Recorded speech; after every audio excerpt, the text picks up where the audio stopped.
अभी फ़ौरन एक संजीदा मौजू पर बात करने का दिल नहीं करा, बट क्या करें ना, मजाक के साथ साथ और एंटरटेनमेंट के साथ साथ सीरियस चीज़ें भी डिस्कस करना हमारा काम है। सो अभी हम बात करेंगे मुल्क की मईशत पर, IMF का प्रेशर और एक के बाद एक शर्त, और बिजली महंगी, और इतनी शराइत के बाद अब एक नई शर्त तो जो कल आयद की गई, उसके बाद अब हमने सुबह ये खबर पड़ी कि गैस की कीमतों में होशरुबा इजाफा कर दिया गया है।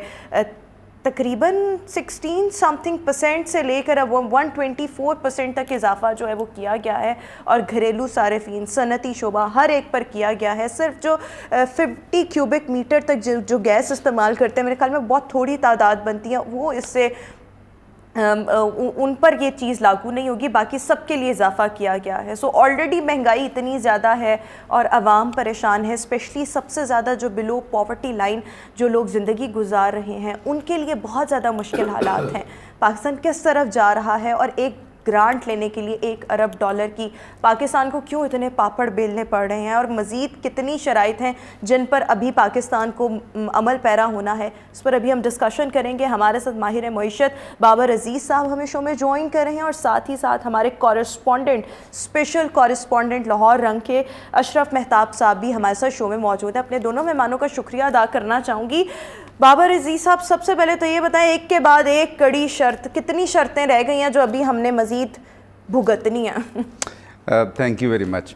सो जैसे आपने कहा कि बहुत सारी मुश्किलात हैं, मसाइल हैं। सो मुझे ये लगा कि, और ये मेरा एक्सपीरियंस भी है, कि हम में से हर एक को इकोनॉमिक इश्यूज़ के बारे में आइडिया है। Like when I was moving towards your office, तो जो लड़का मेरे साथ आ रहा था वो मुझसे ये क्वेश्चन कर रहा था, जी हमारे पास पैसे नहीं हैं, हमारे पास चीज़ें नहीं हैं, हमारे पास इतने मसाइल हैं, so what's the way out. और उसने कहा, जी क्या इज़ दिस ट्रू कि हम इकोनॉमिक एमरजेंसी की तरफ जा रहे हैं, डिफ़ॉल्ट करने जा रहे हैं? तो इश्यूज़ हमें सब पता है, इन्फ्लेशन है, इम्पोर्ट्स बहुत ज़्यादा हैं, एक्सपोर्ट्स नहीं हैं। But now the core issue is to identify कि what's the root cause of these issues. So मेरे ख्याल में जो पहला उसका रूट कॉज है, because this is a defining moment, we are moving towards IMF, और इसके बाद शायद चांस ना हो। So what we need to do first, chance किस चीज़ का ना हो? बिकॉज अगेन जैसे है कि डिफ़ॉल्ट करने जा रहे हैं, so this is a defining moment in that matter. So first we need to identify the issues के हैं क्या, and to fix those issues we need to come up with the policy measures. So सबसे पहला issue जो है, that we don't have a sustained GDP growth rate. So वो आपको मुश्किल लगा होगा कि ये क्या है, कि हम since our 1947 GDP growth rate हमारा फ्लक्चुएट रहा, लेकिन हमारा जो GDP है, जो मुल्क की पैदावार उसे कह लें ना सिंपल टर्म्स, उसकी बेस किस पे है? फॉरेन एड पे, लोन पे।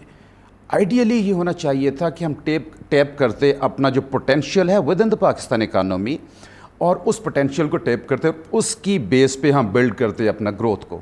बट सिंस दैट टाइम हमने रिलाई किया on foreign aids. So this is one aspect. Second aspect जो मेरे उस एक्सपीरियंस में आया, that we have a rental kind of institutional setup over here, and that is the second main root cause. के मतलब एक जो आ गया, there is a group of elites जिसका कंट्रोल है, and due to that rental seeking behaviour हम जो है इस तरह के इश्यूज़ में ट्रैप होते चले जा रहे हैं। Then are vulnerability to meet the natural disasters, when we compare similar kind of countries with our countries, so recent example आपके पास आई जो floods आए और उसमें जो नुकसान हुआ, and finally bad governance जो deteriorate हो रही है with the passage of time। जो bad governance है ये सबसे पहले आना चाहिए। Yes, it's your priority, so मैंने enlist कर दिया, you can place it on the first order। मैं तो इसको सबसे पहले लेके जाऊंगी, bad governance जिसका खमियाजा आज हम सब भुगत रहे हैं। एंड उसके बाद फिर क्या हुआ विद दिस पॉलिटिकल जो आया, अनरेस्ट आया, एक कोलिशन गवर्नमेंट बनी। अच्छा, उस कोलिशन गवर्नमेंट ने now they have realised few things. क्या है? Number one, that military establishment will not interfere any more, which means now the three pillars of the society, say the executives, the parliament, and the third one is your administration, judiciary, sorry.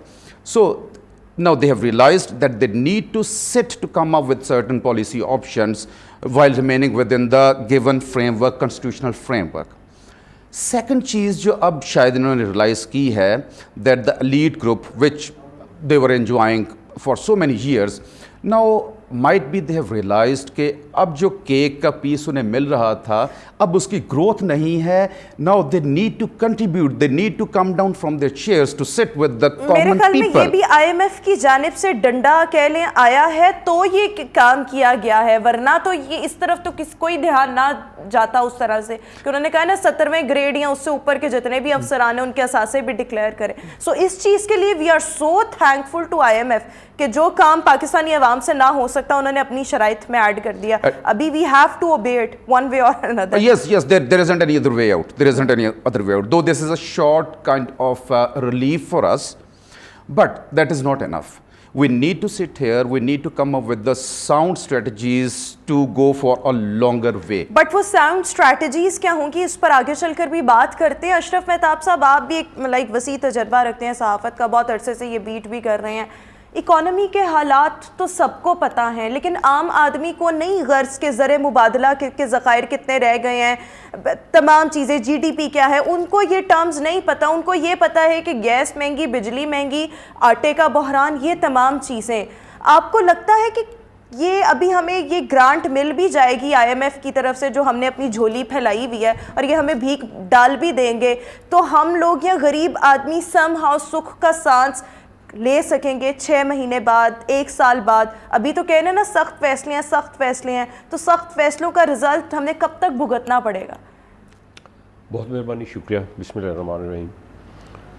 बात ये देखें, अगर हमें ये कोई 1-1.5 अरब रुपया मिल भी जाता है तो फिर उसके बाद हमारे पास क्या ऑप्शन है? 1 महीने की ये सारी खेल है. 1 महीने बाद जो हमने कर्जे देने हैं तकरीबन ये इतने पैसे उसमें चले जाएंगे. फिर हम कोई तरला कर लेंगे सऊदी अरब का, जैसे उन्होंने कहा हुआ है कंडीशनल हम देंगे, और वो IMF के साथ उन्होंने मशरूत किया हुआ है कि वो अगर आपको कर्जा देता है तो फिर हम आपको देंगे. उधर से पैसे आ जाते हैं 5 करोड़ रुपये के लगभग इन्होंने दरख्वास्त डाली हुई है. चाइना है या UAE है, तो ये मांगे तांगे के पैसे होंगे ना, हमारा इस पर क्या इख्तियार होगा? मांगे के तांगे के पैसे हैं और जो मांगे तांगे के सिलसिले हैं उन्हीं में ही गंवाने हैं हमने. तो ये मांगे तांगे के जो पैसे हैं या जो सिलसिले ये कब तक चलेंगे? हमें अब सोच लेना चाहिए. जैसे आपने कहा कि बैड गवर्नेंस है, पिछले 75 साल में होता तो यही रहा है कि जो उम्रा और शुरफा है मरात उन्हीं के लिए रही है. उनकी कंट्रीब्यूशन आप देख लें मुल्क के अंदर क्या है. जितने जो टैक्स पेयर नहीं हैं, जो अरबों रुपये जिनके पास मौजूद है, वो उनसे कोई टैक्स लिया नहीं जा रहा. और जो बेचारे गरीब लोग हैं, डायरेक्ट टैक्सेस जिन पे थोपे जाने चाहिए नहीं लगाए, इनडायरेक्ट टैक्सेस लगाए जा रहे हैं, वो गरीब के ऊपर लगाए जा रहे हैं. अब ये भी सुनवाई है कि जो हमारा जनरल सेल टैक्स है उसकी शरह भी बढ़ा देंगे. 1% 17 से 18% होगा. तो लामाला क्या होगा, जब ये शरह बढ़ा देंगे तो जो सनतकार है वो जो प्रोडक्शन बनाएगा, जो अपनी अशिया मसनूआत बनाएगा, उस पर वो कीमतें बढ़ा लेगा, उसको नुकसान नहीं होगा. लेकिन जो एंड कंज्यूमर है, जो हमारे जैसे सादा सफ़ेद पुश लोग हैं जिन्होंने ख़रीदना ही ख़रीदना है, हर सूरत में हमारी को पीछे कोई किटी में बहुत ज़्यादा पैसे नहीं है, इनकम है तो वो तनख्वाह है, या कोई फैक्ट्री वर्कर है, फैक्ट्री से कोई दिहाड़ी लेता है, तो उनका क्या होगा? ये कभी किसी ने नहीं सोचा. नाम लेते हैं गरीब का और वोट लेके गरीब के नाम से आते हैं. आपने कभी किसी बड़ी फैमिली को लाइन में लग के वोट डालते देखा है? जमहूरियत करते हैं. गरीब बंदा ही बेचारा गर्मी हो सर्दी हो उसमें लाइन में लगता है और अपना वो हक भी अदा करता है. मेरे ख्याल में तो आवाम को भी इलेक्शंस का बॉयकॉट कर देना वो चाहिए. लगता है. और अगर ये देखें, ये कह रहे हैं कि टैक्सेस हम आम आदमी पे बोझ नहीं, कैसे नहीं डलेगा? आपने गैस महंगी कर दी, 310 अरब रुपया आपने इससे 4 टाइम्स से भी ज्यादा इजाफा कर दिया. 310 अरब रुपया वसूल किससे करना है? हमसे करना है, आपसे, इन भाई से करना है. तो मुझे ये बताएं कि ये क्या, फिर क्या वो आपका कहा जी हम गरीब के ऊपर टैक्स नहीं लगा रहे, बोझ नहीं डाल रहे, ये किस पे डलेगा बोझ? ये जो मुतवस्तित तबका है, सफ़ेद पोश लोग हैं, उन्हीं पे बोझ डालेगा. और ये जो 50 क्यूबिक मीटर वाली बात हो रही है, आप सोचें वो कितनी रेशो होगी जो इस पे फॉल करते हो. आप तो मुझे पहले तो ये बताया ना, ये टैक्सी तो आपने लगा दिए, इसकी कीमत तो बढ़ा दी आपने, तो आ कहाँ रही है गैस? और इतलाक भी जनवरी से हो रहा है. गैस दे रहे हैं आप जिन लोगों के ऊपर आपने लगाया टैक्स, जिनके घरों में चूल्हे ठंडे पड़े, गैस नहीं आ रही, बिल तो आप उनसे ले रहे हैं. मिनिमम बिल जो है उनका वो आपने कर दिया होगा कि आप चाहे गैस आए ना आए हम आपसे बिल लेंगे. तो भाई किस चीज़ का बिल लेंगे? मुझे ये बताया ना कि दुनिया में ऐसे नहीं होता. दुनिया में होता है कि अगर कोई चीज़ आपने प्रोडक्ट्स देनी है, अगर आप नहीं दे रहे, बर वक्त भी नहीं दे रहे, तो उसके ऊपर उनको जुर्माने होते हैं, लेकिन यहाँ दिवालिया पर हो हम जाती अच्छे है। खासे पैसे देकर यहाँ भी पे हमें पूरी कोई सर्दियाँ ऐसा गैस नहीं कानून नहीं है कि मैं कहाँ जाके टक्कर मारूं, कहाँ जाके बताऊं कि मेरे घर में गैस नहीं आती, मुझसे बिल ले रहे हैं। भाई किस चीज़ का ले रहे हैं आप बिल? मीटर जब लगवाया मैंने पैसे दिए, उसका किराया क्यों ले रहे हैं मुझसे? जब अब मैंने पैसे लमसम पे कर दिया आपको, फिर आप उसका किराया भी डाल रहे हैं उसके अंदर, फिर आप 70 किस्म के टैक्सेस उसके अंदर डाल। अच्छा, ये अभी जो मिनी बजट की बात हो रही है, व्हाट डू यू थिंक कि कब तक ये मिनी बजट आएगा और उसमें आवाम के लिए, गरीब आवाम के लिए कोई सब्सिडी होगी? इसकी कोई लिमिट नहीं है, इसकी कोई लिमिट नहीं है। आप जब से बजट आया आपसे अब तक देख लें कितने सारे मिनी बजट आ चुके हैं। कभी एक वक्त होता था, एक बजट आता था, उसके अंदर जो चीज़ें बढ़नी थी बढ़ जाती थी और पूरा साल लोगों को सुकून होता था कि अब इसके अलावा कोई मिनी बजट नहीं आएगा। अब तो हर घंटे बाद, हर मिनट बाद मेरे ख्याल में मिनी बजट आ रहा है कि वो अशिया की कीमतों में जो इजाफा हो रहा है। लेकिन अभी वो मिनी बजट एक प्रॉपर वाला जिसकी बात बहुत ज्यादा हो रही है, वो भी आना है ना। आपको लगता है गरीब आवाम ये आ गया ना, यही मिनी बजट है कि गैस की कीमत बढ़ा दी, बिजली की कीमत बढ़ा दी, पानी की कीमत आपने बढ़ा दी, आपने और चीज़ों पे टैक्सेस जो लगा दिए।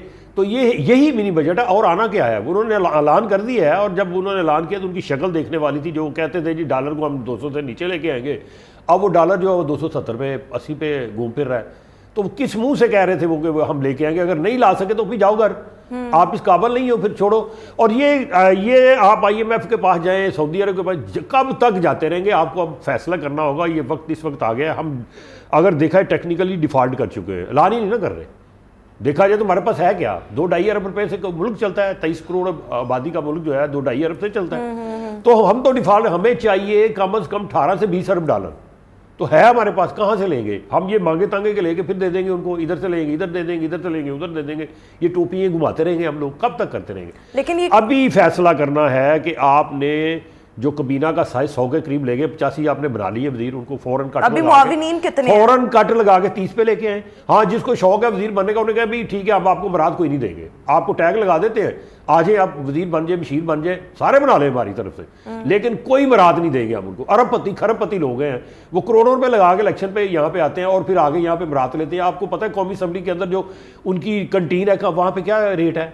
गरीब आदमी 20-22 रुपए की रोटी बाहर खा रहा है, वो 1-2 रुपए की रोटी दे रहे हैं। किस खुशी में दे रहे हैं भाई उनको? वो जा नहीं रहा, बजट से नहीं जा रहा, वो पल्ले से दे रहे हैं। वो कोई अपना फंड तो नहीं जनरेट करके वो वहां पे देते। वहां पे जो सालर है, जो छोटे गोश्त की प्लेट है, वो 10-12-15 रुपए। हालांकि ये वो लोग हैं, इनसे निकलवाना चाहिए, इनसे निकलवाना चाहिए। इनको मराद दे रहे क्या? इनको जी मेडिकल फ्री है, इनको टिकट फ्री है, रेल का सफर फ्री है। इनको तो गरीब के ऊपर आप रेल का किराया बढ़ा दिया, उधर ट्रांसपोर्ट का किराया बढ़ा दिया, पेट्रोल की कीमत बढ़ा दी। तो ये किसके लिए कर रहे हैं आप? अब गरीब जो है ना वो इतना वो नहीं रह गया, अब उसको समझ आ रही है।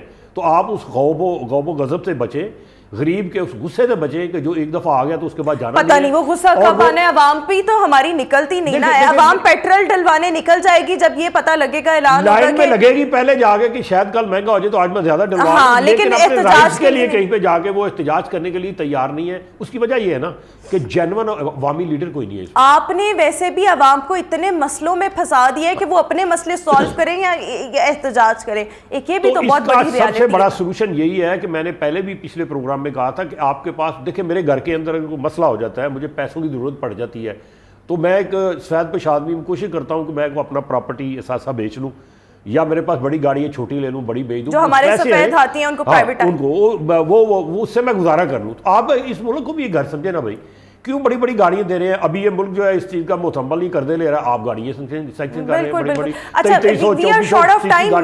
मैं बाबर साहब से भी जा रही हैं। बिल्कुल, तो वो जो चीजें हैं, एक तो ये खत्म करनी होगी, बरात खत्म करनी होगी, जो बिला जो जहां जहां मुफ्त लफज है ना, मेरी सरकारी पेट्रोल मुफ्त, गैस मुफ्त और पानी मुफ्त, फलाम मुफ्त, दवाइयाँ मुफ्त, ये एक लफ्ज़ तो पहले ये क्लियर कर लें कि इसको अपनी ज़िंदगी से अब निकालना होगा आपको। बिल्कुल ठीक होगा। गवर्नमेंट को जहाँ जहाँ ये लफ्ज़ लिखा हुआ है ना मुफ्त, वो काट देना होगा और उसको प्रायोरिटी होगी कि वो पैसे दे। आप सरकारी मुलाजिम देख ले, आपके सामने ये लाहौर के अंदर की मिसाल है, 8-10 GR बन गए हुए। किस लिए बन गए भाई? वो अल्लाह माफ़ करे दमाद हैं आपके, उनके लिए भी इस तरह तो नहीं होता ना। वो सरकारी मुलाजिम कहते हैं जी वो अवाम के सर्वेंट है। मुझे बताएं को है अवाम का सर्वेंट? अवाम को उन्होंने नौकर बना दिया। बिल्कुल बिल्कुल ठीक हो गया। हमारे पास वक्त की किल्लत है। मुल्क में अगर प्रॉफिट हो, आपके पास पैसे आ रहे हो, दे सबको, बिल्कुल ठीक, बिल्कुल ठीक दे उनको सब कुछ। आखिरी 2 मिनट है, 1 मिनट में बाबर अजीज साहब आप साउंड स्ट्रैटेजी बता दें। उन्होंने तो सोल्यूशन बता दिया ना, आपने 1 मिनट में साउंड स्ट्रैटेजी। मैं इसी को सम अप करूंगा विद एन एडिशन ऑफ 1 और 2 पॉइंट्स।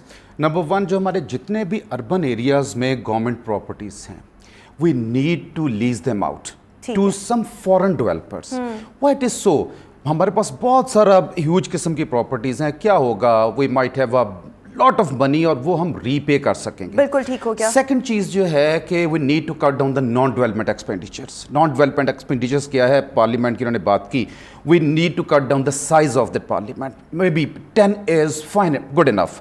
और उनकी सिलेक्शन मेरिट पे होनी चाहिए, वेस्टेड इंटरेस्ट पे नहीं कि ये बंदा मैं हाजी साहब उठा लूं क्योंकि इसके पास इतने एमपीएस हैं, इतने वोट्स हैं, so that will facilitate me the government. पैसा मेरे ख्याल में ज्यादा matter again and the third one is कि डेवलपमेंट एक्सपेंडिचर जो प्रोजेक्ट्स हैं वो हमें बड़े सोच के लगाने हैं। And finally, we need to tap that potential which is hidden in the economy, which is hidden in the people और of Pakistan. एक मेरी नाक़िस शकल के मुताबिक ये भी कि आपके जितने इदारे सफ़ेद हाथी बन चुके हैं, स्टील मिल्स तो आपकी वैसे बंद हो गए, पीआईए वगैरह, इनके लिए कुछ करें जो कि आपका बिला वजह का इतना बजट जो वो खा लेते हैं, बजट से खा जाते हैं ये लोग, इनकी तनख्वाहों में, अल्लो में, पेट्रोल में, और इनके जो वो सफ़ेद आती हैं उनकी मराद।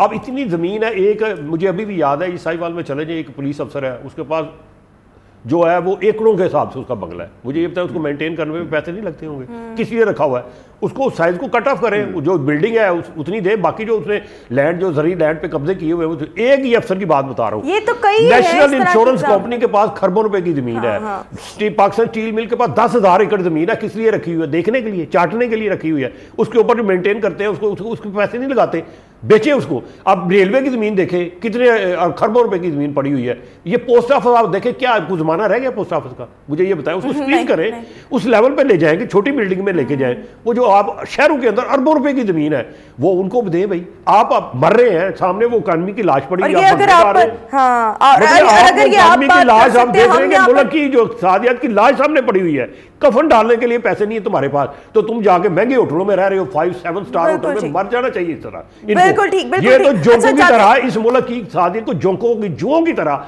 वो जो होती है ना, आप किसी जानवर को लग जाए, पानी में चला जाए, खा जाती है, चूस लेती हैं उसका, तो ये चूस गए सारे। ये खुदा के वास्ते इनसे हाथ जोड़ता हूं मैं कि अब वक्त नहीं है, छोड़ दें ये सारा कुछ। अब आप अपने ऊपर, जो आपने कहा था ना हम सख्त फैसले लेंगे, ये ले फैसले ना, ये सख्त फैसले ये सख्त फैसला नहीं है कि गरीब को टैक्स लगा दो, उसको मार दो, उसकी आमदन ना बढ़ाओ, उसकी तनख्वाह ना बढ़ाओ, गरीब की आमदन उतनी, और उधर से आप तुम अल्लाह तआला बढ़ाते जाओ, गाड़ियां देते जाओ, पेट्रोल बढ़ाते जाओ, मेडिकल देते जाओ, फलां करते जाओ, छोड़ दो बस, काफी हो गई है। बिल्कुल बिल्कुल बिल्कुल बिल्कुल ठीक हो गया। अनवर मकसूद अब तो आईसीयू में कहते थे ना इकॉनमी, अब वो लाश पड़ी हुई है, दफनाने के लिए पैसे नहीं है, उसका बंदोबस्त करें। बिल्कुल ठीक हो गया। बहुत शुक्रिया अशरफ मेहताब साहब, बड़ी ज़बरदस्त गुफ्तगू की। बाबर अजीज़ साहब, आपका भी बहुत शुक्रिया, आपने बड़ी ज़बरदस्त गुफ्तगू की। जाते जाते एक आखिरी पॉइंट कि वो अनवर मकसूद साहब ने एक बड़े लाइटर नोट पर ये बात की है कि शहबाज शरीफ साहब को ताहयात वज़ीर आला पंजाब रहना चाहिए था। आपको लगता है कि वो होते तो शायद चीज़ें बेहतर होती हैं? मेरा क्विक कमेंट कि हमें उस तरफ आना पड़ेगा कि society by the people, for the people end of the people. बिल्कुल हमें उस तरफ आना। आपका क्विक कमेंट, आप वैसे इस पे जरा इतनी सख्त बात कर लिया, हंस भी पड़े थोड़ा सा। हम लोग फील्ड के लोग हैं, हम हर वक्त देखते हैं, जाते हैं, लोगों से मिलते हैं, खुदा की कसम अब तो मैंने उस खानदान को मांगते देखा है जिसका तस्वर भी नहीं किया जा सकता था। कैसे बेचारे गुजारा करें, बताए ना मुझे कोई उसका सोल्यूशन, आवाम के मसले क्या करेंगे? आप रोड पे चले जाएं, जहां कभी आज से पहले 10 फकीर होते थे वहां पे 40 फकीर हैं। तो ये पैसे जो आप कहते हैं कि हम फलाह करेंगे, गरीब के लिए आए, वो किधर है भाई? बिल्कुल ठीक, सिर्फ नारे, खोखले नारे, बिल्कुल ठीक हो गया। और ये जो स्ट्रैटेजीज हैं जो आपके मुझे ये पता है, किसी सियासी के पार्टी के पास सबको आप मिला लें, जितनी भी है, कोई इक्तिसादी एजेंडा है नहीं कहते हैं जी आएंगे तो करेंगे, बिल्कुल ठीक, बिल्कुल ठीक भाई, लेके आओ, पहले बताओ कैसे आपने चलना कैसे है। बहुत शुक्रिया, बड़ी जबरदस्त आपने पॉइंट्स रेस किए, बहुत शुक्रिया। आप अपने दोनों मेहमानों का शुक्रिया अदा करना चाहूंगी। क्विक ब्रेक के बाद वापस आएंगे।